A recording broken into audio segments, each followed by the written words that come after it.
మహోన్నతుడైనటువంటి మా ఘన తండ్రి, మీ ఘనమైన శ్రేష్టమైన నామానికి స్తుతులు స్తోత్రాలు చెల్లించుకుంటున్నాం దేవా. నాయన, శ్రేష్టమైనటువంటి మీ పాద సన్నిధిలోనికి మమ్మల్ని అందరినీ తోడుకుని వచ్చారు దేవా. నీ మందిరంలో గడపడం మా జీవితాలకి ఎంత ఆశీర్వాదకరం తండ్రి, ఎంత నాయన మంచిదో దేవా, ఎంత గొప్పదో తండ్రి దేవా. అట్టి ధన్యతను మాకు ఇచ్చినందుకు మీకు మనసారా కృతజ్ఞతాస్తుతులు చెల్లించుకుంటున్నాం నాయన.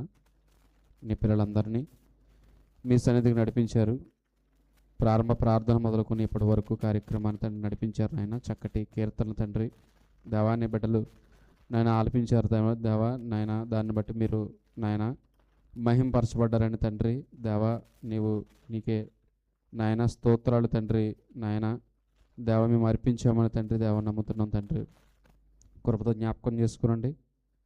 శ్రేష్టమైనటువంటి నీ మాటలోనికి వెళుతుండగా తగిన సహాయం తండ్రి మా అందరికీ దయచేయమని, మా మనస్సు అటు ఇటు వెళ్ళకుండా తండ్రి దానికి కావలి పెట్టి నాయన నీ మాటల్ని వినగలిగేటువంటి అవకాశాన్ని దయచేయమని తండ్రి ప్రాధేయపడుతున్నాం దేవా. సహాయం దయచేయండి, కృప చూపించండి.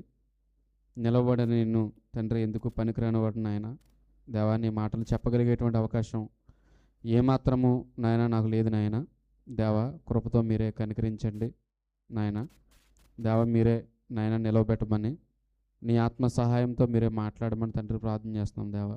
నాయన నన్ను నీ చేతులకు అప్పగించుకుంటున్నాను. మీరే తండ్రి మమ్మల్ని అందరినీ బలపరచమని దేవా. మేమందరము తండ్రి నీ మాటలు నీ స్వరం వినగలిగేటువంటి అవకాశాన్ని దయచేయమని తండ్రి. నీవు జారీ చేస్తున్నటువంటి మీ ఆజ్ఞలు మీ మాటలు తండ్రి ఏవైతే ఉన్నాయో దానిని బట్టి మా జీవితాన్ని కట్టుకోగలిగేటువంటి స్థితిని అనుగ్రహింపచేయమని తండ్రి వేడుకుంటున్నాం నాయన దేవా. మా హృదయం లోతుల్లోనికి ఆ మాటలను తీసుకుని వెళ్ళి వాటిని మా దైనందిన జీవితంలో తండ్రి ఆచరణలోనికి తెచ్చేలాగున సహాయం దయచేయమని, మమ్మల్ని బలపరచమని, నీ చిత్తానుసారంగా మమ్మల్ని అందరినీ నడిపించి మీరే మహిమ పొందమని దేవా. పేరు పేరున ప్రతి ఒక్కరిని మీరే జ్ఞాపకం చేసుకుని దేవా, మీ ఎడల ఆసక్తి కలిగి తండ్రి మేము ఉన్నాం నాయన దేవా. మా ఆసక్తిని మా కోరికను దేవా మీరు చూస్తున్నారు గనక తగిన నీ మాటలతో మా హృదయాలను నింపమని మిమ్మల్ని ప్రార్థిస్తూ ప్రాధేయపడుతూ ఘనత మహిమ ప్రభావములు మీకు మాత్రమే చెల్లించుకుంటూ మా ప్రభు అయినటువంటి యేసుక్రీస్తు వారి నామంలో ఈ ప్రార్థన అడిగి వేడుకొనిచున్నాం పరమ తండ్రి, ఆమేన్. అందరికీ వందనాలండి. చక్కటి సమయాన్ని అనుగ్రహించినటువంటి దేవాతి దేవునికి మన ప్రభువు రక్షకుడైనటువంటి క్రీస్తు వారి నామంలో ఆయనకి కృతజ్ఞతాస్తుతులు చెల్లిస్తున్నాను. అలాగే కూడి ఉన్నటువంటి మీ అందరికీ మరొకసారి ప్రభు పేరిట వందనాలు తెలియజేస్తున్నాను.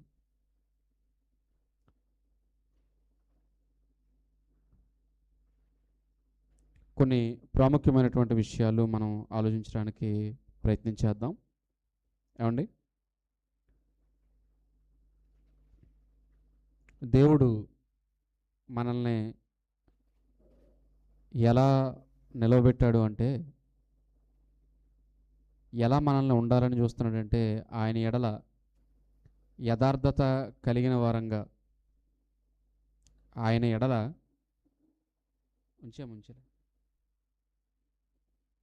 ఆయన ఎడల యథార్థం కలిగిన వారుగా మనందరం ఉండాలని దేవుడు ఆశపడుతున్నాడు. మనలో కోరుకునేటువంటి కొన్ని లక్షణాలు ఉన్నాయి. తల్లి తన బిడ్డ ఇలా ఉండాలి అని ఎలాగైతే ఆశపడుతుందో, ఒక తండ్రి తన బిడ్డ ఇలా ఉండాలి అని ఎలాగైతే తన కొడుకు గురించి కూతురు గురించి ఆలోచిస్తుందో, రోజు మన గురించి కూడా దేవాతి దేవుడు ఇలా ఉండాలి అని అనుకుని ఆయన కూడా ఆశపడడంలో తప్పేమీ లేదు అని అనిపిస్తుంది. ఇప్పుడు మనటువంటి దేవుని వల్ల ఆయన కూడా ఆశపడుతున్నాడు. ఆ ఆశకు తగినటువంటి జీవితం మనలో ఉంటుందా లేదా అనేటువంటి విషయాన్ని మనం పరిశీలన చేసుకోవాల్సినటువంటి అవసరత ఉంది. ప్రియమైనటువంటి దేవుని వల్ల ఒక ఒంటరి వ్యక్తిగా నిన్ను వదిలేయలేదు. ఒక ఒంటరి వ్యక్తిగా దేవుడు నిన్ను వదిలేయలేదు. నిన్ను ఎక్కడ పెట్టాడంటే కుటుంబం మధ్యలో పెట్టాడు. చూడండి, రోడ్డు మీద కొంతమంది తిరుగుతూ ఉంటారు, బట్టలు చిరిగిపోయి, జుట్టు పెరిగిపోయి, గోళ్ళు పెరిగిపోయి, ఏమండి, శరీరం అంతా కూడా ఏంటి, స్నానం చేసి ఎన్ని రోజులు అవుతుందో తెలియదు, కానీ మనం అనుకుంటాం ఏంటి, ఇతడు ఏంటి ఇలా ఉన్నాడు ఏంటి అని మనం అనుకుంటాం. ప్రియమైనటువంటి దేవుని వల్ల ఒక సంరక్షణ లేనటువంటి పరిస్థితుల్లో ఆ వ్యక్తిని చూస్తున్నప్పుడు మనకి ఏమనిపిస్తుంది అంటే, అయ్యయ్యో పాపం ఎవరూ లేరే అని బాధపడతాం మనం. మరి మనకైతే దేవుడు మంచి స్థితిని ఇచ్చాడు కదా, మనకైతే దేవుడు తల్లిదండ్రులను ఇచ్చాడు కదా, మనకైతే దేవుడు పిల్లల్ని ఇచ్చాడు కదా, మనకైతే దేవుడు కుటుంబాన్ని ఇచ్చాడు కదా. ఆ కుటుంబాన్ని ఇచ్చిన తర్వాత ఏంటి, మనం ఎలా బ్రతుకుతున్నాము అనేటువంటి విషయాన్ని మనం ఆలోచించాలి. ప్రియమైనటువంటి దేవుని వల్ల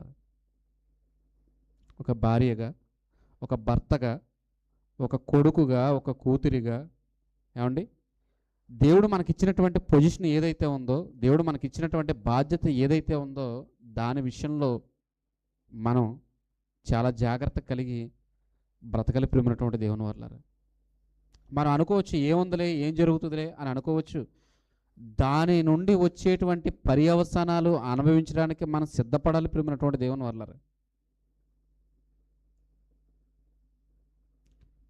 ఏముంది, ఈరోజు నేను దేవుని సన్నిధిలో లేకపోతే ఏమవుతుంది? ఒకరోజే కదా.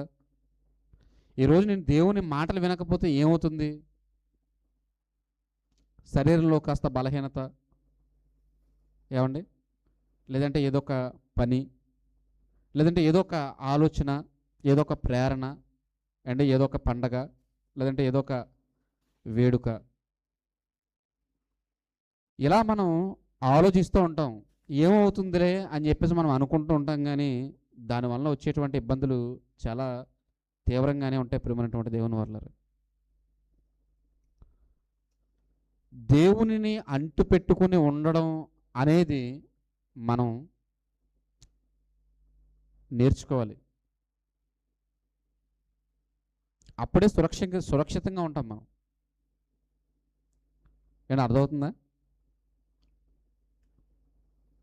కోడి రెక్కల క్రింద పిల్లలు ఉన్నంతసేపు కూడా పిల్లలకి ఏముంటుందో తెలుసా? భద్రత ఉంటుంది. పైన డేగ చూస్తుంది,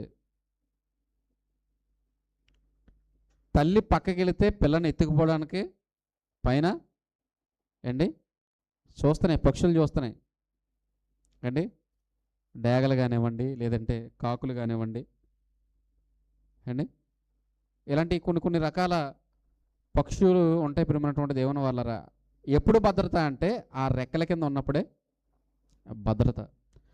మన కుటుంబం కూడా ఎక్కడ ఉండాలి అంటే, ఎక్కడ ఉండాలి? మన కుటుంబం కూడా ఎక్కడ ఉండాలి? దేవుని రెక్కల క్రింద మనం రావాలి. మన కుటుంబం దేవుని రెక్కల క్రిందకు వచ్చినప్పుడు ప్రియమైనటువంటి దేవుని వల్ల కుటుంబం సురక్షితంగా ఉంటుంది. కుటుంబం సురక్షితంగా ఉంటుంది. ఏమండి, ఆలోచించాలి. ప్రియమైనటువంటి దేవుని వల్ల ఆలోచించాలి. దానిని మనం చిన్నచూపుగా చూసి దానిని నిర్లక్ష్యం చేస్తే దాని నుండి వచ్చేటువంటి పర్యవసానం చాలా తీవ్రంగా ఉంటుంది. ప్రియమైనటువంటి దేవుని వల్ల చాలా తీవ్రంగా ఉంటుంది. చరిత్రలో నుండి మనకు ఒక రాజు కనబడతాడు. ఆయన పేరు ఏంటో తెలుసా? ఆహాబు. ఈ పేరు వినగానే అనేకమైనటువంటి ప్రశ్నలు మన జీవితంలో తలెత్తితే ప్రియమైనటువంటి దేవుని వల్ల మనకి ఎన్నో విషయాలు ఈయన గురించి మనం ఆలోచిస్తూ ఉంటాం. మనం చాలా విషయాలు నేర్చుకున్నాం ఈయన గురించి. అయితే అండి, ఎప్పుడు ఈయన్ని ఇండివిజువల్గానే మనం చూసుంటాం, కానీ కుటుంబంగా చూడడానికి ఎప్పుడైనా ప్రయత్నం చేసామా మనం? చూద్దాం ప్రియమైనటువంటి దేవుని వల్ల. రాజుల మొదటి గ్రంథం 16వ అధ్యాయము 29వ వచనం దగ్గర నుంచి ప్రియమైనటువంటి దేవుని వల్ల. రాజులు మొదటి గ్రంథము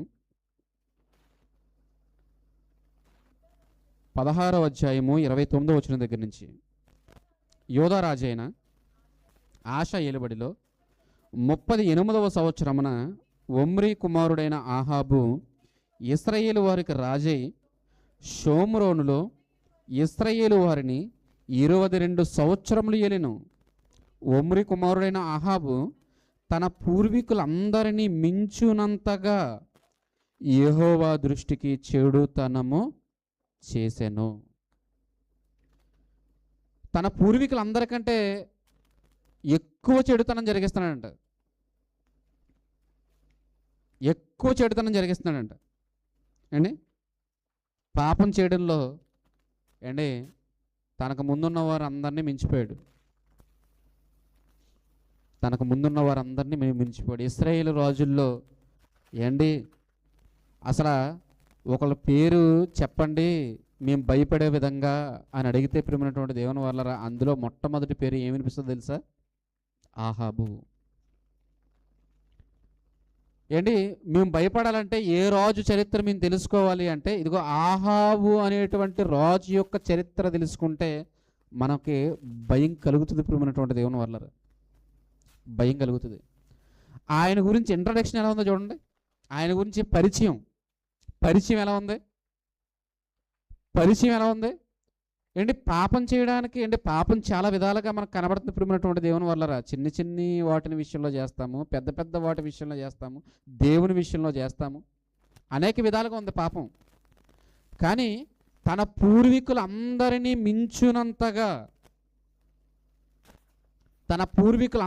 మించునంతగా పాపం చేస్తున్నాడు అంటే ప్రియమైనటువంటి దేవుని వల్లరా ఎలా ఉన్నాడో మీరు ఆలోచించండి ప్రియమైనటువంటి దేవుని వల్లరా.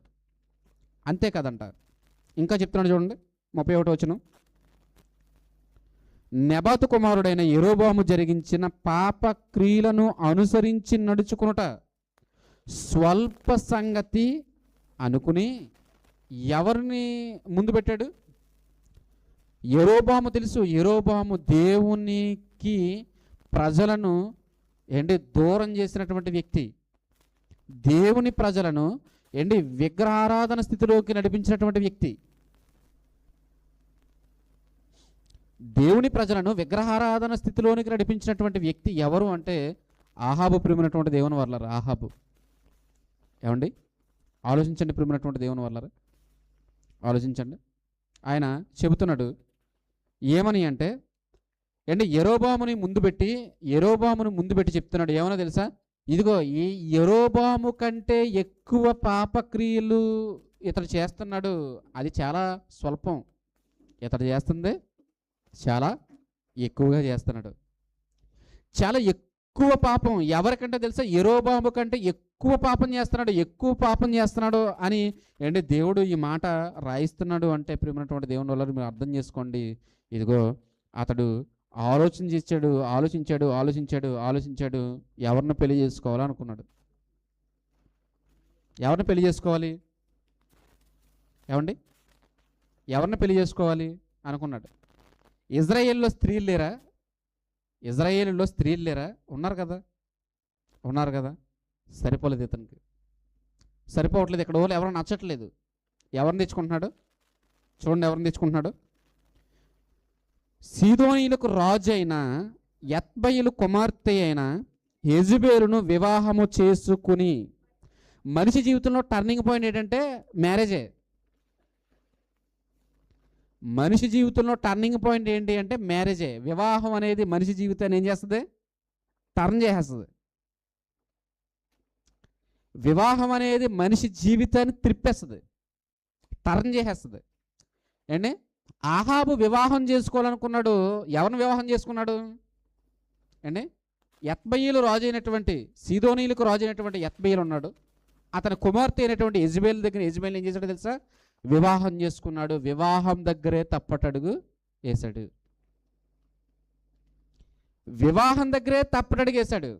పాపం చేస్తున్నాడు. దేవునికి విరోధంగా ఉన్నాడు. దేవుడికి విరోధంగా ఉన్నటువంటి వ్యక్తి ఎన్నుకునేటువంటి మార్గం ఎలా ఉందో చూడండి. అంటే ఏ వేలో వెళ్తున్నాడో చూడండి. ఇప్పుడు ముందు నీవు బాగుండాలి, తర్వాత నీ కుటుంబం బాగుంటుంది. ముందు నీవు బాగుపడాలి, ముందు నీవు బాగుండాలి, తర్వాత నీ కుటుంబం బాగుంటుంది. ముందు నువ్వు తీసుకునేటువంటి నిర్ణయాలు, నువ్వు చేస్తున్నటువంటి ఆలోచనలు ఏవైతే ఉన్నాయో అవి దేవునికి అనుకూలంగా ఉండాలి. ఆలోచించుకున్నాడు, ఏమైంది తెలుసు, స్టేటస్ చూసుకున్నాడు, అవతల పక్కన ఉన్నటువంటి ఆస్తులు చూసుకున్నాడు, ఏం చూసుకున్నాడో తెలియదు ప్రియమైనటువంటి దేవుని వల్లరా. ఏం చూసుకున్నాడో తెలియదు కానీ, ఏం చూసాడో తెలియదు కానీ, ఏమండి పోయి ఎవరిని వివాహం చేసుకున్నాడో తెలుసా? యెజబెలును వివాహం చేసుకున్నాడు. యెజబెలును వివాహం చేసుకున్నాడు. వివాహ విషయంలో మన చూజింగ్ అంటే మనం ఎంచుకునేటువంటి విధానం ఎలా ఉంటుంది? మన ఎంపిక ఎలా ఉంది? మన ఎంపిక ఎలా ఉంది? మీరు చెప్తే నమ్మరు ప్రియమైనటువంటి దేవుని వల్లరా. నేను వివాహం చేసుకునేటప్పుడు అదొక ఇంటర్వ్యూ అయిపోయేది. నేను అండి మా అమ్మగారు ఎక్కడికైనా తీసుకెళ్తే, పెళ్లి చూపులకి ఎక్కడికైనా తీసుకెళ్తే అమ్మాయితో ఒక ఇంటర్వ్యూ అనమాట. ఏంటి ఇంటర్వ్యూ? మీరు ఎంత ఇస్తారు, మీరు ఏం చేస్తారు, ఏంటి మీరు ఎన్ని నగలు పెడతారు, ఇవి కాదు. అమ్మాయి భక్తిగా ఉందా లేదా, మొదటిది. వాక్యం అంటే ఇష్టపడుతుందా లేదా అండి. నేను మీటింగ్స్కి వెళ్తాను, ఎందుకంటే అప్పుడు పరిచర్యకు వచ్చే ఉద్దేశం నాకు ఏమాత్రం లేదు అంటే. పరిచర్యకి రావాలనేటువంటి ఒపీనియన్ నాకు ఎప్పుడూ లేదు. సేవకుడు అవ్వాలని నేను ఎప్పుడూ కళ్ళలో కూడా నేను అనుకోలేదు. పరిచర్య చేస్తానని చెప్పేసి నేను ఎప్పుడూ అనుకోలేదు అండి. నేను ఒక సేవకుడి దగ్గర ఉంటాను, సపోర్ట్ చేస్తాను, సువార్తకి సహకారిగా ఉంటాను. నేను ఆయన వెనకాల ఉండాలి, నేను నడిపించాలి, జాగ్రత్తగా ఆయన చెప్పినటువంటి అండి అడుగుజాడల్లో నడవాలి, సేవకుడు చెప్పినట్టుగా మనం ముందుకు వెళ్ళాలి అని అనుకున్నాను తప్ప ఎప్పుడు నేను పరిచయం అనుకోలేదు. నేను మీటింగ్స్కి వెళ్తాను, రాబోతులోకి నైట్ 1 గంట అవ్వచ్చు, 2 అవ్వచ్చు, 12 అవ్వచ్చు, ఎన్నిటికీ నువ్వు సిద్ధపడి రావాలి. నేను అదే అడిగాను ఆవిడ. కొంతమంది అమ్మాయిలు తిరస్కరించారు. ఆలోచిస్తామండి, తర్వాత చెప్తామండి అండి. అంటే వివాహ విషయంలో మనం తీసుకునేటువంటి నిర్ణయాలు ఎలా ఉంటాయి తెలుసా? ఒక నిర్ణయం ఇతని జీవితాన్ని ఎలా టర్న్ చేసిందో మనం చూడగలిగితే ప్రియమైనటువంటి దేవుని వల్ల ఎలా మలుపు తిప్పేసిందంటే ఇతని జీవితాన్ని మనం ముందుకు వెళ్ళే కొలది మనకు అర్థమవుతుంది ప్రియమైనటువంటి దేవుని వల్ల. ముందుకు వెళ్ళే కొలది మనకు అర్థమవుతుంది అంటే. కుటుంబాన్ని ఇచ్చినటువంటి దేవుడు కుటుంబానికి కావలసిన వాటిని అన్నిటినీ తన దగ్గర నుండే పొందుకోవాలని ఆయన ఆశపడుతున్నాడు. ఆయన కుటుంబాన్ని ఇచ్చింది దేవుడు. ఆ కుటుంబానికి ఏవైతే కావాలో వాటిని అన్నిటినీ నువ్వు ఎవరి మీద ఆధారపడి సంపాదించాలి? నువ్వు దేవుని మీద ఆధారపడి సంపాదించాలి. దేవుని మీద నువ్వు ఆధారపడాలి. దేవుని మీద ఆధారపడకుండా నువ్వు మనుషుల మాటలను గనక వింటే ప్రియమైనటువంటి దేవుని వల్ల ఎవరు ప్రేరేపించారో తెలియదు. మనం రాజులం కదా, అవతల పక్కన అతడు రాజు కదా, అతడు అన్యుడైతే ఏముంది, మనం ఏం చేయొచ్చు, సంబంధం కలుపుకోవచ్చు అని ఎవరు ఈ ఉచిత సలహా ఇచ్చారో తెలియదు ప్రియమైనటువంటి దేవుని వల్ల. కానీ ఏం జరిగిందో తెలుసా? జీవితం మలుపు తిరిగిపోయింది ప్రియమైనటువంటి దేవుని వల్ల. పూర్తిగా దేవునికి దూరం అయిపోయాడు. నువ్వు తీసుకునేటువంటి నిర్ణయం నిన్ను దేవునికి దూరం చేసేదిగా ఉండకూడదు. ఎలా ఉండాలి? దేవునికి దగ్గర చేసేదిగా ఉండాలి. ఒక నిర్ణయం తీసుకున్నామంటే ఆ నిర్ణయం దేవునికి దగ్గర చేసేదిగా ఉండాలి.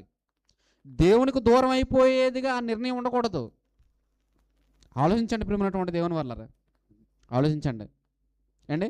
ఎవరు ప్రోద్బలంతో వచ్చాడో తెలియదు అండి, ఈ నిర్ణయం తీసుకున్నాడో తెలియదు, ఎవరు ప్రేరేపించారో తెలియదు అండి. ఇతడి స్టేటస్కి తగినట్టుగా వెళ్ళి ఎవరిని వివాహం చేసుకున్నాడు? యెజబెలుని వివాహం చేసుకున్నాడు ప్రియమైనటువంటి దేవుని వల్ల.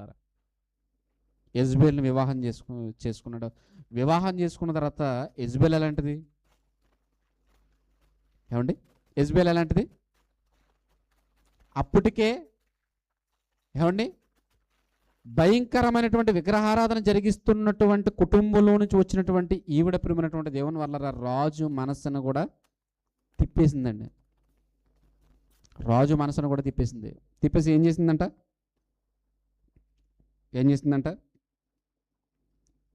31వ వచనం 3వ లైన్ దగ్గర నుంచి కంటిన్యూషన్ చదవండి. ఎత్బయేలు కుమార్తె అయిన యెజబెలును వివాహం చేసుకుని బయలుదేవతను పూజించుచు వానికి మ్రొక్కుచుండెను.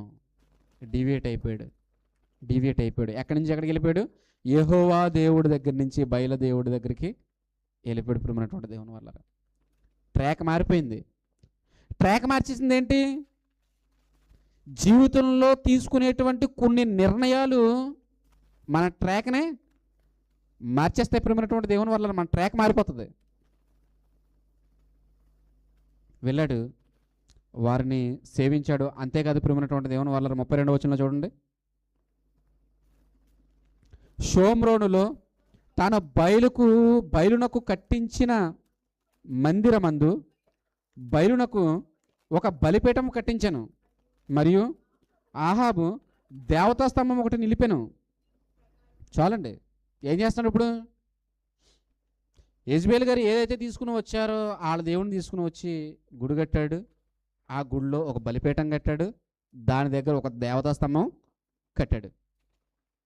చూడండి ఆలోచన ఎలా మారిపోయి చూడండి. మనం అనుకుంటాం ఏంటి, ఈ వ్యక్తిని వివాహం చేసుకుంటే ఆడిని మార్చేద్దామని మనం అనుకుంటాం.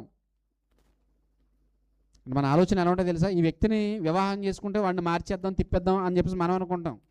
ఇక్కడ ఏం జరుగుతుందో, ఎలా తిరుగుతుందో చూడంటారు అండి. పెళ్లి చేసుకున్నాడు. పెళ్లి చేసుకున్న తర్వాత ఏంటి, భార్య ఎవరైతే సేవిస్తున్నారో ఆ దేవుడిని సేవించవలసి వచ్చింది. ఇప్పుడు ఆ దేవుడిని గుడి కట్టవలసి వచ్చింది. ఆ దేవుడికి స్థలం కేటాయించవలసి వచ్చింది. ఆ దేవుడికి అండి దేవతా స్తంభం కట్టేటువంటి పరిస్థితుల్లోనికి వెళ్ళిపోయాడంటే మీరు ఆలోచించండి ప్రియమైనటువంటి దేవుని వల్లరా. ఆలోచించండి. భార్య, భర్త, కుటుంబం అనగానే ఎవరు గుర్తొస్తారు ముందు మనకి? భార్య, భర్త. ఒక భర్త ఒక పురుషుడుగా ఉన్నప్పుడు తీసుకునేటువంటి నిర్ణయం అండ్ పెండ్లి అయిన తర్వాత తన జీవితాన్ని ఎలా ముందుకు తీసుకుని వెళుతుంది అంటే ప్రియమైనటువంటి దేవుని వల్ల ఎక్కడికి నడిపిస్తుంది?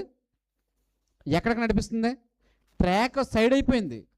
యెహోవా దేవుడే అనేటువంటి ఆలోచనలు కూడా అతని మనసులోనికి రాకుండా అతను నడిపింపబడుతున్నాడంటే మీరు ఆలోచించండి ప్రియమైనటువంటి దేవుని వల్లరా. ఆలోచించండి. అంతే కదంట. ఏమని చెప్తాడంటే మరలా 33వ వచనంలో, ఈ ప్రకారము ఆహాబు తన పూర్వీకులైన ఇశ్రాయేలు రాజులందరికంటే ఎక్కువగా పాపం చేసి ఇశ్రాయేలీల దేవుడైన యెహోవాకు కోపము పుట్టించెను. అంటే దేవుడి దగ్గర నుంచి ఉగ్రత తెచ్చుకునేటువంటి పరిస్థితుల్లోనికి తీసుకెళ్ళాడు తన కుటుంబాన్ని.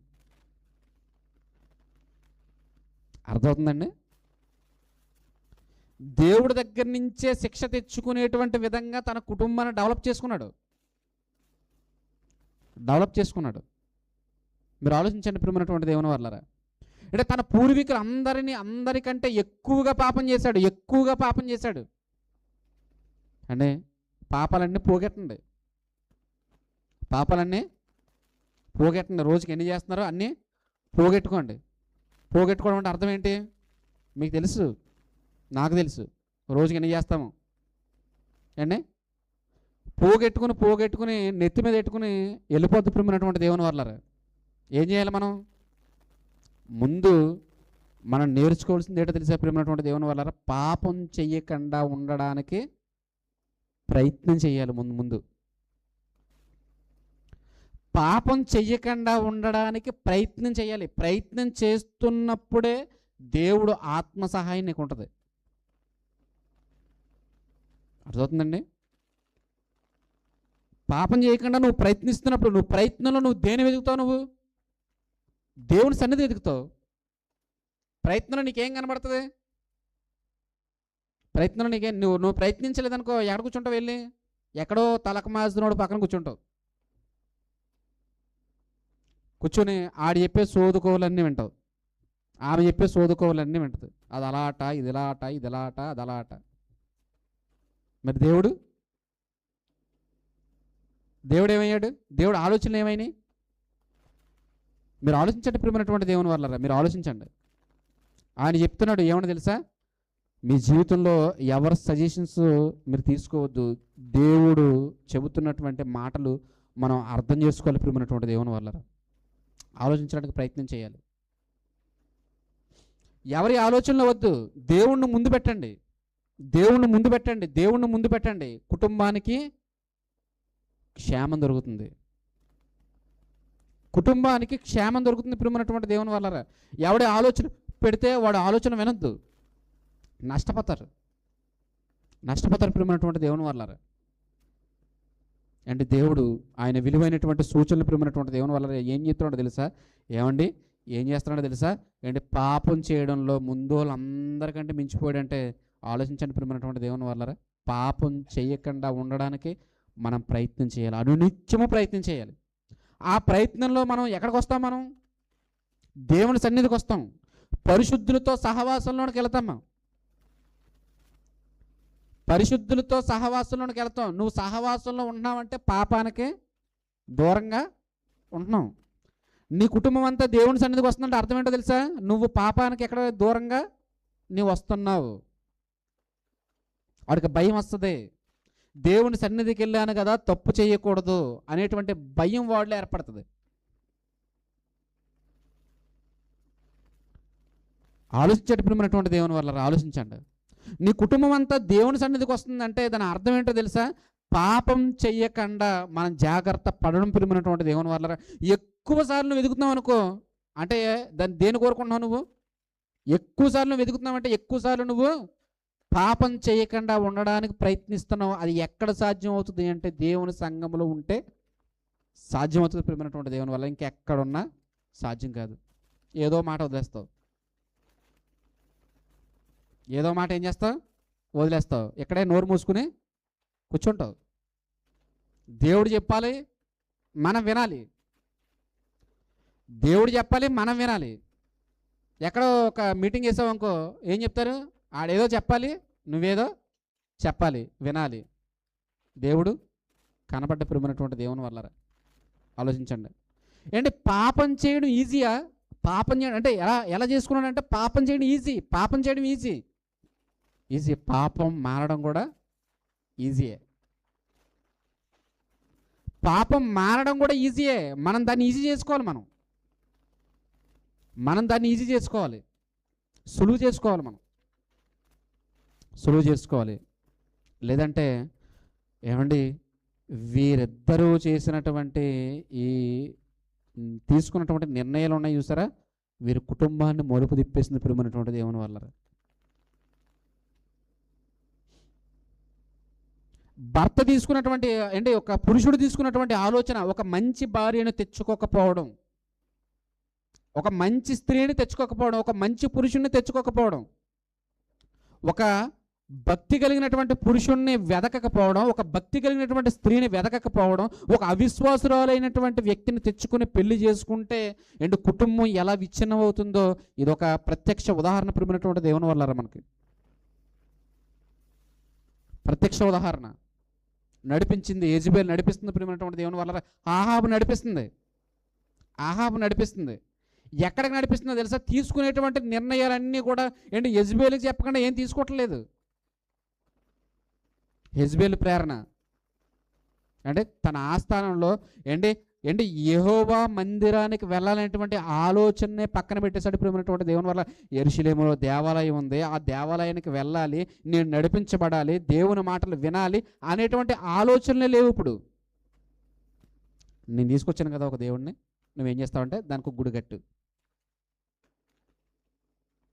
కట్టాను. ఇప్పుడు ఏం చేయాలి? ఆ గుళ్ళో మా దేవతని ప్రతిష్ఠించాలి. తర్వాత ఏం చేయాలి? దానికి ఒక దేవతా స్తంభం నిలపాలి. తర్వాత ఏం చేయాలి? ఎవడో యెహోవా దేవుడు అంట అటు ఇటు తిరుగుతున్నాడంట, వాళ్ళందరినీ ఏం చేయాలి? చంపేయాలి. 18వ అధ్యాయం 4వ వచనం చూడండి. 18వ అధ్యాయం 4వ వచనం, రాజుల మొదటి గ్రంథం 18వ అధ్యాయం 4వ వచనం. ప్రియమైనటువంటి దేవుని వల్ల యెజబెలు యెహోవా ప్రవక్తలను నిర్మూలము చేయుచుండగా గుహలో, అంటే ఇక్కడ దేవుని ప్రవక్తలను చంపడం అంటే తిరుగుబాటు ఏ రేంజ్కి వెళ్ళిపోయిందో చూడండి ప్రియమైనటువంటి దేవుని వల్ల. దేవుని ఎరగని వాడు చేసాడైతే అంటే అర్థం ఉంది, కానీ దేవుని జనాంగం అని పేరు పెట్టుకుంటున్న వారు ఏం చేస్తున్నారో తెలుసా? యెహోవా ప్రవక్తలను చంపుతుంది యెజబెలు. దానికి ఎవరు సపోర్ట్ చేస్తున్నారు? ఆహాబు సపోర్ట్ చేస్తున్నాడు. అంటే ఒక భార్య నీచమైన పని చేస్తే ఏం చేయాలి? గద్దించాలి. భర్త నీచమైన పని చేస్తున్నాడు అనుకోండి, ఏం చేయాలి? గద్దించాలి. ఇద్దరు కలిసిపోయారు అనుకోండి, ఇద్దరు కలిసిపోయారు అనుకోండి, పర్వాలేదు, ఏం చేస్తే ఎవరు చూడొచ్చారు, ఎవరైనా చూస్తున్నారేటి, అటు ఇటు చూసి ఏం చేద్దాం మనం, దానిని తెచ్చేసుకుందాం, దాన్ని దొంగలించుకుందాం, ఎవరో చూడట్లేదు కదా అని అనుకుంటాం మనం. కానీ పైనుండి దేవుడు అన్నిటినీ చూస్తున్నాడు ప్రియమైనటువంటి దేవుని వల్లరా. ఏమండి, ఒక నిర్ణయం తీసుకునేటప్పుడు, ఒక ఆలోచనకు లోబడుతున్నప్పుడు మనం ఎలా ఉండాలి అనేటువంటి విషయాన్ని మనం అర్థం చేసుకోవాలి ప్రియమైనటువంటి దేవుని వల్ల. భార్య తప్పు చేస్తుంది ఏంటి, ఆ తప్పుకి సపోర్ట్ ఇవ్వకూడదు. భర్త తప్పు చేస్తుంటే భర్తకు సపోర్ట్ ఇవ్వకూడదు, సపోర్ట్ వెళ్ళకూడదు. పిల్లలు తప్పు చేస్తారనుకోండి, సపోర్ట్ వెళ్ళకూడదు. ఏం చేయాలి, అప్పుడే ఆడిని ఉతికేసి ఆరేసామనుకోండి, అప్పుడు తర్వాత తప్పు చేయడానికే భయపడతాడు. అలా కాకుండా మా అబ్బాయ ఆ తప్ప అసలు చెయ్యనే చేయడు అన్నామనుకో, ఆడేమంటాడు, మా అమ్మ నన్ను వెనకేసుకొస్తుంది కదా, నేనేం చేసినా చెల్లుబాటు అవుద్ది కదా అని అనుకుంటాడు ప్రియమైనటువంటి దేవుని వల్ల. ఆలోచించండి. అంటే ఒక కుటుంబంలో తీసుకునేటువంటి నిర్ణయాలు ఎలా ఉన్నాయో, ఏంటి వాళ్ళ జీవితాలను ఎలా మలుపు తిప్పుతున్నాయో, ఏంటి ఎలాంటి స్థితిలోనికి వారి కుటుంబాలను తీసుకుని వెళుతున్నాయో ప్రియులారా మనం ఆలోచిస్తే, ఏమండి దీని వలన వచ్చేటువంటి ఇబ్బందులు అన్నీ ఇన్ని కాదు ప్రియమైనటువంటి దేవుని వల్ల. అన్నీ ఇన్ని ఇబ్బందులు ఎదుర్కోవడం లేదు. ఇంకా ముందుకు వెళ్ళే కొలిది మనకు అర్థమవుతుంది ప్రియమైనటువంటి దేవుని వల్ల. ఏంటి రాజులు మొదటి గ్రంథము 21వ అధ్యాయము 21వ అధ్యాయం మొదటి వచనం దగ్గర నుంచి,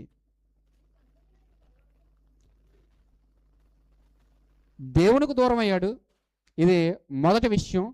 ఏంటి, దేవునికి దూరమైన తర్వాత దేవుని ప్రవక్తలను చంపాలనుకున్నాడు. ఇది రెండవ విషయం. అంతేకాదు దేవుని జనాంగాన్ని ఏంటి నీతిగా న్యాయంగా పరిపాలించవలసినటువంటి రాజు ఏం చేస్తున్నాడు, ఎలాంటి దురాగతానికి ఒడిగడుతున్నాడు చూడండి ప్రియమైనటువంటి దేవుని వల్ల.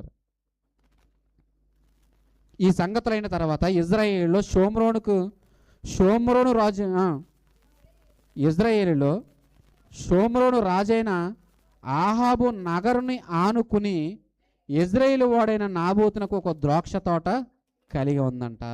రాజుగారి కోట పక్కనే ఏముంది, నగర పక్కనే ఒక ద్రాక్ష తోట ఉంది.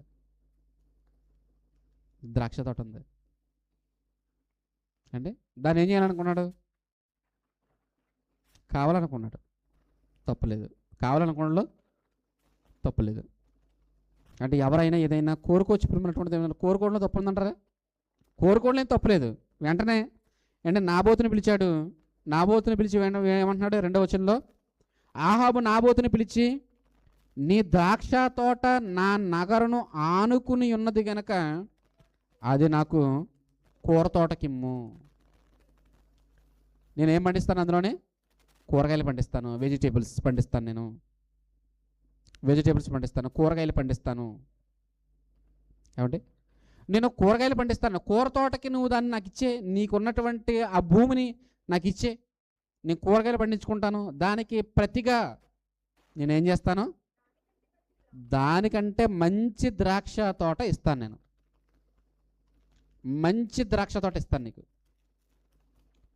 మంచి ద్రాక్ష తోట ఇస్తాను అంటే నాబోతు ఒప్పుకోలేదు ప్రియమైనటువంటి దేవుని వల్లరా.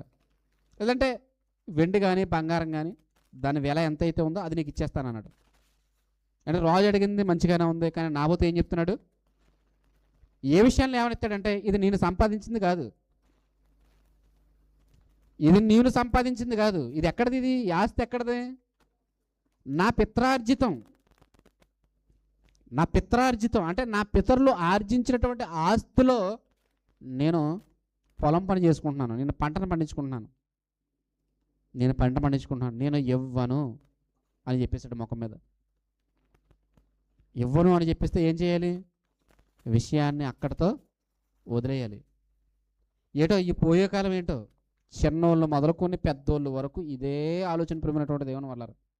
కొంతమంది రాజకీయ నాయకులు కొనబడదనుకోండి, సైట్ కబ్జా, స్థలం కబ్జా, కొండ ఎగిరిపోతుంది అక్కడి నుంచి. అంటే మాయమైపోతాయి, కొండలు మాయమైపోతాయి, చెట్లు మాయమైపోతాయి.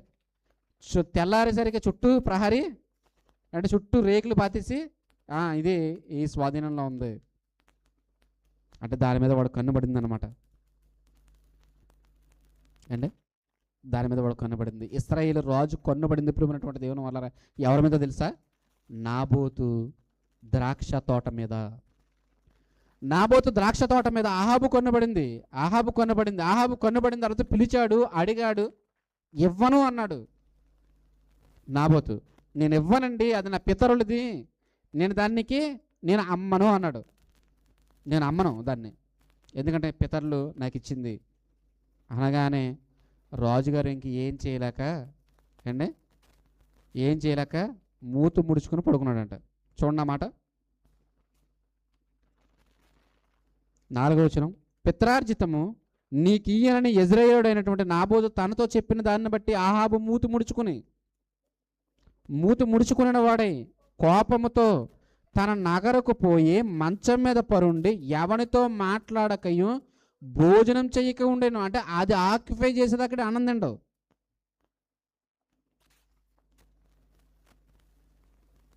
అది ఆక్యుపై చేసేదాకా ఇక్కడ భోజనం చేయడం అన్నమాట, ఇక్కడ ఏమి తిండి అన్నమాట. అంటే ఎంత దుర్మార్గమైనటువంటి చర్య ప్రియమైనటువంటి దేవుని వాళ్ళారా. వెంటనే యెజబెల్ వచ్చింది, అడిగింది, రాజుగారు మీరు ఎందుకు ఇలా ఉన్నారండి? నేను ఉన్నాను కదా అంది. నేను ఉన్నాను కదా, ఎందుకు మీరు ఇలా ఉన్నారు? ద్రాక్ష తోట చూశాను, నాబోతుని అడిగాను, ఇవ్వనన్నాడు అనగానే లేచి నువ్వు భోజనం చేయి, ఏం చేయాలో నేను చేస్తాను అందు ప్రియమైనటువంటి దేవుని వల్ల. వెంటనే ఇద్దరు మనుషుల్ని ఏర్పాటు చేసింది.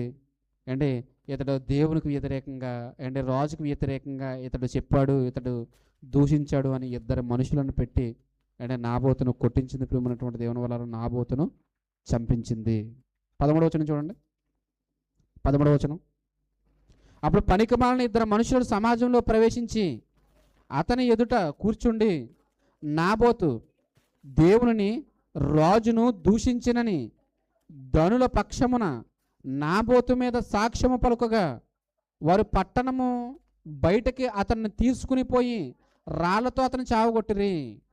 నాబోతు రాళ్ల దెబ్బల చేత మరణమాయనని వారు యెజబెలునకు వర్తమానము పంపగా నాబోతు రాతి దెబ్బల చేత మరణమాయనని యెజబెలు విని, నాబోతు సజీవుడు కాడు, అతడు చనిపోయాను గనుక నువ్వు లేచి ఇశ్రాయేలుడైనటువంటి నాబోతు క్రయమునకు నీకు నొల్లక పోయిన అతని ద్రాక్ష తోటను స్వాధీనపరుచుకున్నామని ఆహాబుతో చెప్పెను. ఎంత దురాగతం ప్రియమైనటువంటి దేవుని వల్ల. ఒక భార్య, ఒక భర్త చేసినటువంటి ఆలోచన చూడండి. ఎలాంటి ఆలోచన చేస్తున్నారు? Cruel mind. ఎలాంటి ఆలోచన చేస్తున్నారంటే మీరు ఎందుకంటే రాజుగారు మీరు సైడ్ అవ్వండి అని ఎంత క్రూయల్ మైండ్గా ఆలోచించింది. ఇతను చంపేస్తే పొలం ఏమైపోతుంది? నాదైపోతుంది. ఇతను లేపేయాలి. మనల్ని చూడండి, లారీ గుద్దేస్తుంది, ఎందుకు గుద్దేసింది తెలియదు. యాక్సిడెంట్లు ఆ వ్యక్తి ఎందుకు చనిపోతున్నాడో కూడా తెలియదు. వెనకాల పోవడానికి రీజన్స్. నాబోతు ఎందుకు చనిపోతున్నాడో కూడా తెలియదు. ఎందుకు ఎలిగేషన్ వచ్చింది నాబోతు మీద? ఎందుకు ఎలిగేషన్ వచ్చింది? అతను ఏం చేయలేదే, నిరపరాధే. అలాంటి వ్యక్తిని తీసుకుని వచ్చి రాళ్ళిచ్చి కొట్టి చంపి ప్రియమైనటువంటి దేవుని వల్ల అతని పొలాన్ని స్వాధీనపరుచుకోవాలనేటువంటి ఆలోచన కలిగినటువంటి ఒక కుటుంబం ప్రియమైనటువంటి దేవుని వల్ల. దుర్మార్గమైనటువంటి కుటుంబం. వారు తీసుకునేటువంటి నిర్ణయాలన్నీ దేవుని వ్యతిరేకమే. వారు తీసుకునేటువంటి నిర్ణయాలన్నీ దేవునికి వ్యతిరేకమైనటువంటి విధానాలు ప్రియమైనటువంటి దేవుని వల్ల. వ్యతిరేకమైనటువంటి నిర్ణయాలు నిరపరాధిని చంపేశారు. అప్పటి వరకు వేచి చూస్తున్నటువంటి దేవుడు ఇంట్రైపుడు ప్రియమైనటువంటి దేవుని వల్ల. అప్పటి వరకు దేవుడు వెయిట్ చేశాడు. కానీ ఇంతటితో ఆహాబు ఆగేలా లేడు.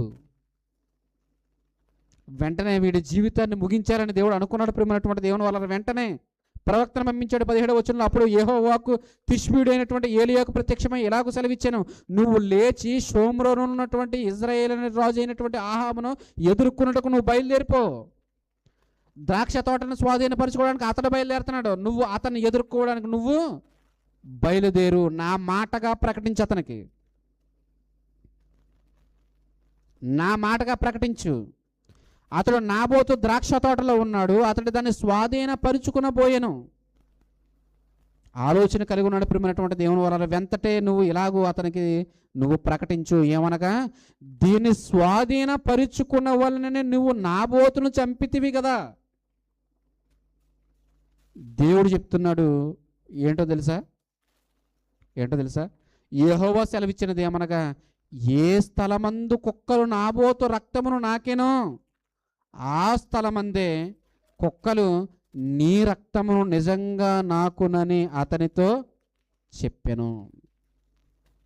అతని రక్తాన్ని ఒలికించావు, అతని రక్తాన్ని ఒలికించావు. ఏంటి కుటుంబం ఏంటి, తీసుకోవలసినటువంటి నిర్ణయాలు ఏంటి, చేయవలసినటువంటి ఆలోచనలు ఏంటి, తీసుకోవలసినటువంటి జాగ్రత్తలు ఏంటి? ప్రియమైనటువంటి దేవుని వల్ల ఎలాంటి నిర్ణయాలు తీసుకోవాలి, ఎలా కట్టుకోవాలి కుటుంబాన్ని? అన్యాయం చేత కడతావా మేడలో?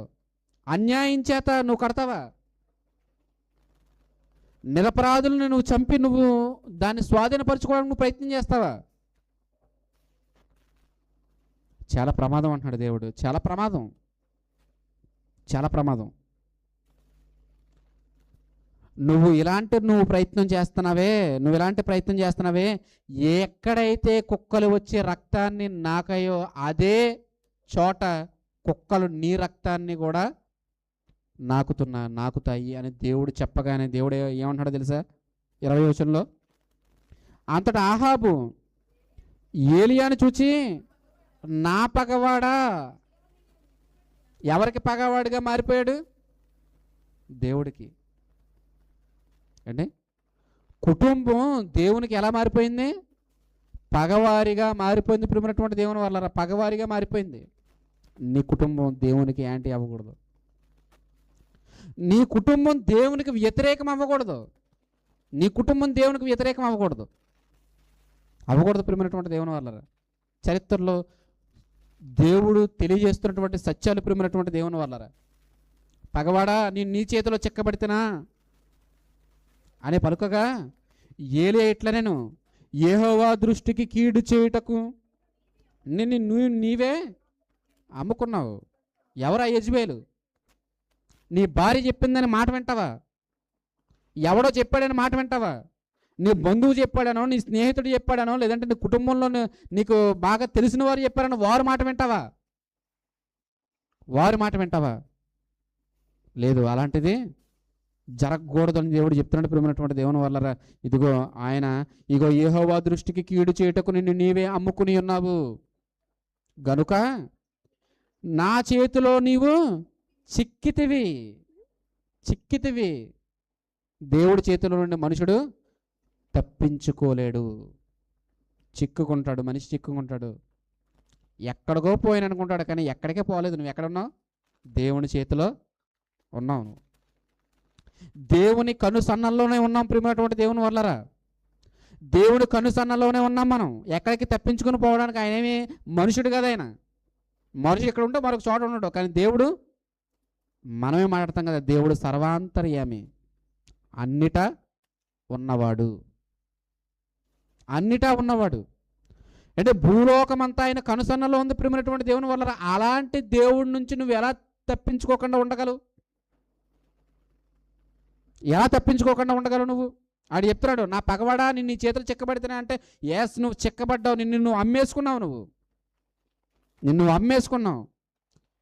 ఎదుటి వ్యక్తి ఉన్నదానటువంటి ఆ స్టేటస్ని బట్టో, లేదంటే నీ భార్య చెప్పినటువంటి మాటను బట్టో ఏదో ఆశపడి నీ క్యారెక్టర్ నువ్వు దిగజార్చేసుకున్నావు. నువ్వు వదిలేసుకున్నావు, సిగ్గు వదిలేసావు. ఒక నిరపరాధిని చంపేశావు. మోసం. ప్రియమైనటువంటి దేవుని వల్ల మోసం.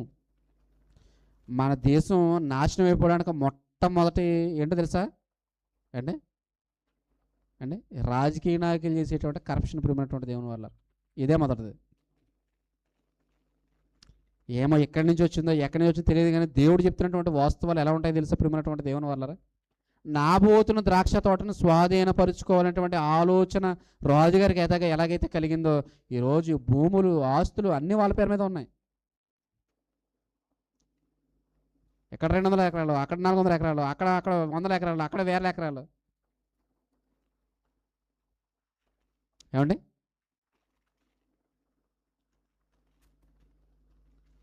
దేవుడు అడుగుతున్నాడు, ప్రియమైనటువంటి దేవుని చేతిలో నువ్వు తప్పించుకోలేవు. ఎకరాలు ఎక్కడ ఉండిపోతాయి, కానీ నువ్వు మాత్రం వెళ్ళిపోతావు.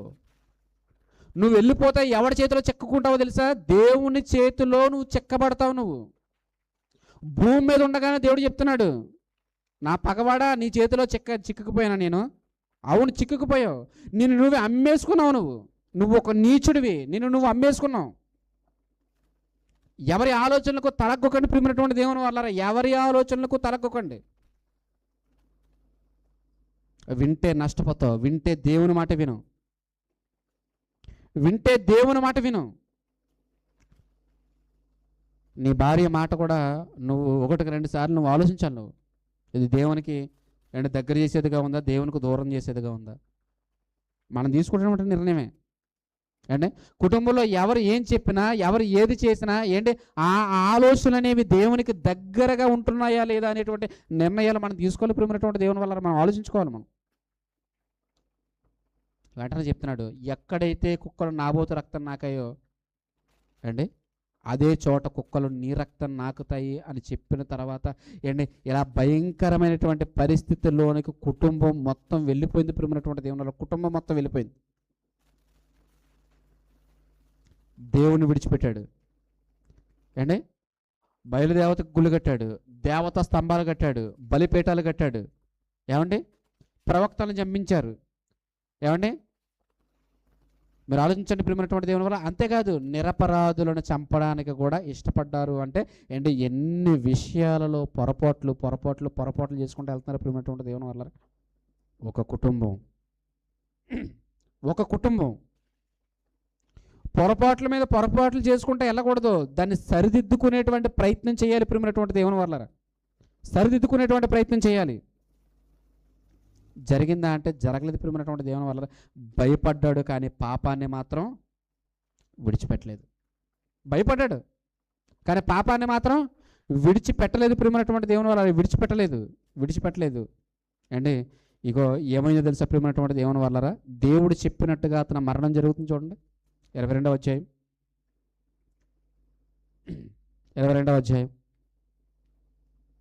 33వ వచనం. సిరియన్ల మీదకి యుద్ధానికి వెళ్తున్నారు. ఎవరెవరు అంటే యెహోషాపాతు రాజు, యూదారాజు యెహోషాపాతు, ఇజ్రాయేల్ రాజు ఆహాబు.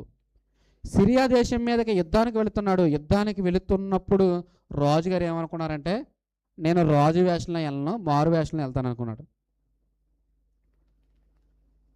ఏ వేషంలో వెళ్తాడంట? యుద్ధానికి మారు వేషంలో నేను వెళ్తాను, నన్ను రాజుగా గుర్తుపట్టకూడదు. కానీ పక్కన ఉన్నటువంటి ఒక అమాయకుడు ఉన్నారు. ఎవరో యూదారాజు రాజు వేషంలోనే వెళ్ళాడు. కానీ సిరియా రాజు ఒకటి విషయం చెప్పాడు. ఏంటో తెలుసా? తన దగ్గర ఉన్నటువంటి కొంతమందికి పిలిచి, మీరు ఇజ్రాయేలు రాజుతోనే పోరాడిన తప్ప ఇంకెవరితోనే పోరాడడం కంటే ఒక ప్రత్యేకమైనటువంటి టీంని ఏర్పాటు చేశాడు. వాళ్ళు వచ్చి ఎవరు చుట్టుముట్టారో తెలుసా? యెహోషాపాతును చుట్టుముడితే దండం పెట్టేశాడు యెహోషాపాతు. అయ్యో నేను ఇశ్రాయేలు రాజును కాదు అని అనగానే వాళ్ళు గ్రహించి, నువ్వు రాజువు కదా, మరి ఎవరు? రాజు ఎక్కడున్నాడు?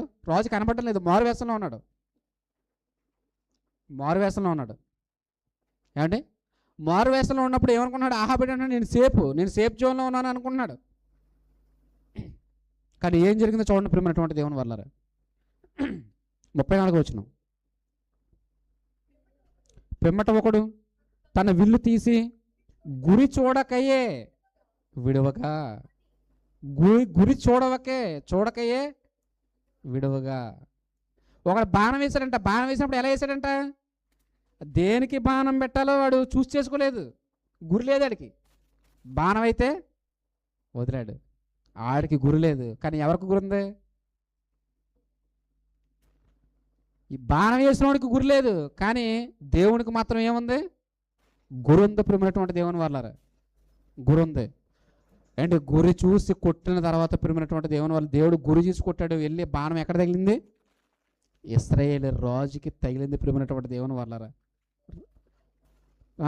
రాజుకు కవచపు కీలు మధ్యను తగిలిన గనక అతడు, నాకు గాయమైనది, రథము త్రిప్పి సైన్యములో నుండి నన్ను అవతలకు తీసుకుని పొమ్మని తన రథసారితో చెప్పాను.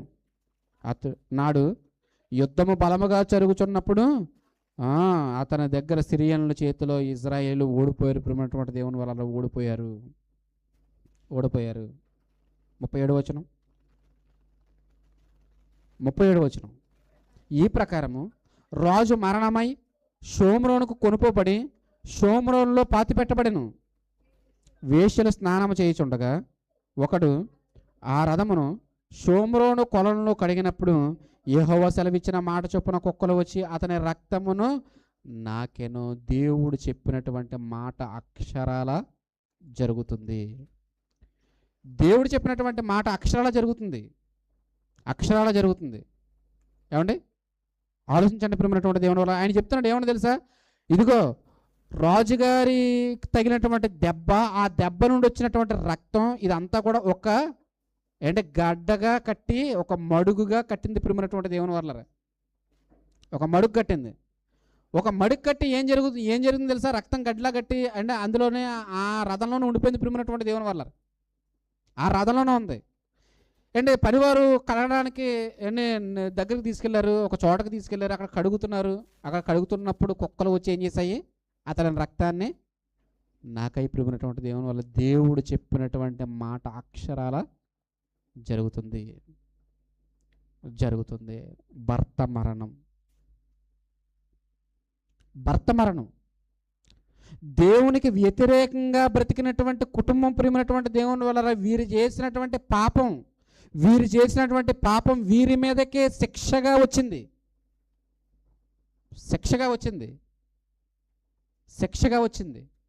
నేను మారువేషం వేసుకున్నాను కదా, ఎవరికి కన్నమన్నా కదా, నేను దాక్కున్నాను కదా అనుకున్నాడు.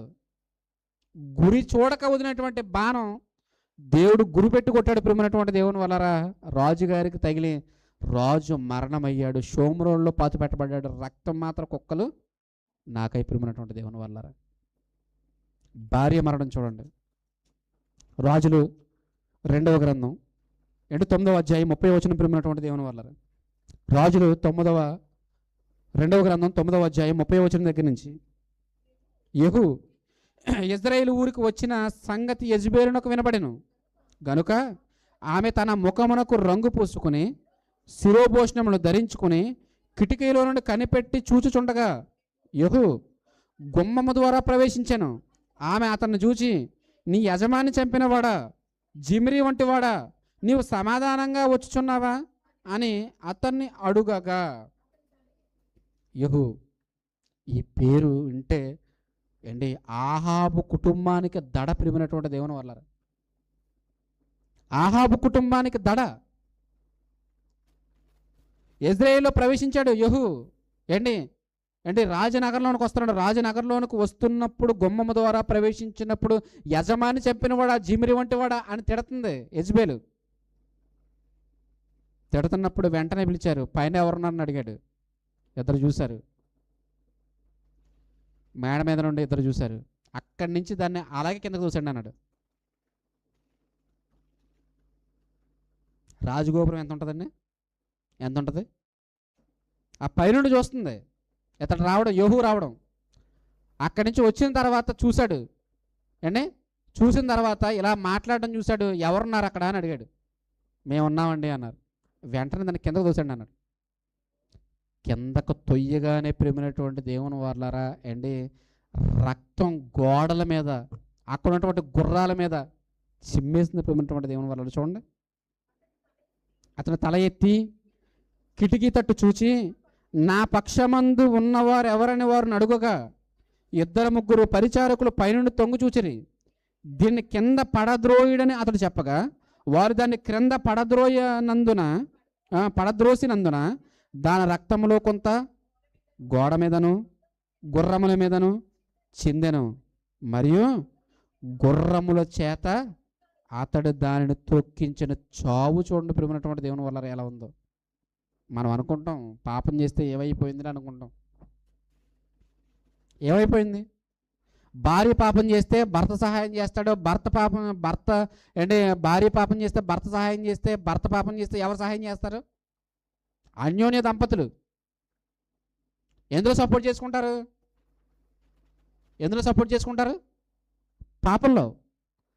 పాపంలో సపోర్ట్ చేసుకుంటారు. ఏదైనా ఘనకార్యం చేసి వచ్చాడు అనుకోండి, సపోర్ట్ చేస్తారు, పిల్లలు సపోర్ట్ చేస్తారు. ఒక కుటుంబం చేసినటువంటి పాపం భర్త చావు అక్కడ జరిగితే, భార్య చావు రాజనగర్లోనే జరుగుతుంది ప్రియమైనటువంటి దేవుని వల్ల. పైనుండి కింద పడేశాడు. పడిన తర్వాత ఆ పడినటువంటి ఎత్తులో ఉండి పడింది కదా, దాని రక్తం గోడ మీద గుర్రాల మీద చిందింది ప్రియమైనటువంటి దేవుని వల్ల. అంతే కదంట, ఏం చేశారంట, గుర్రములతో ఆ బాడీని తొక్కించాడు ప్రియమైనటువంటి దేవుని వల్లరా. గుర్రాలు తొక్కి తొక్కి తొక్కి తొక్కి తొక్కి ఏమైపోయిందో తెలుసా, నుజ్జు నుజ్జు నుజ్జు నుజ్జు నుజ్జు నుజ్జు అయిపోయింది ప్రియమైనటువంటి దేవుని వల్ల. చూడండి, అతను లోపల ప్రవేశించి అన్నపానం చేసిన తర్వాత ఆ శాపగ్రస్తురాలు, ఎందుకు శాపగ్రస్తురాలు, ఎందుకు శాపగ్రస్తురాలు, ఈ పదం చూడండి ప్రియమైనటువంటి దేవుని వల్ల. శాపగ్రస్తురాలు ఏం సంపాదించుకుంది, శాపమా? ఏం సంపాదించుకుంటున్నాం మనం, ఏం సంపాదించుకుంటున్నాం, ఆశీర్వాదమా లేదంటే శాపమా?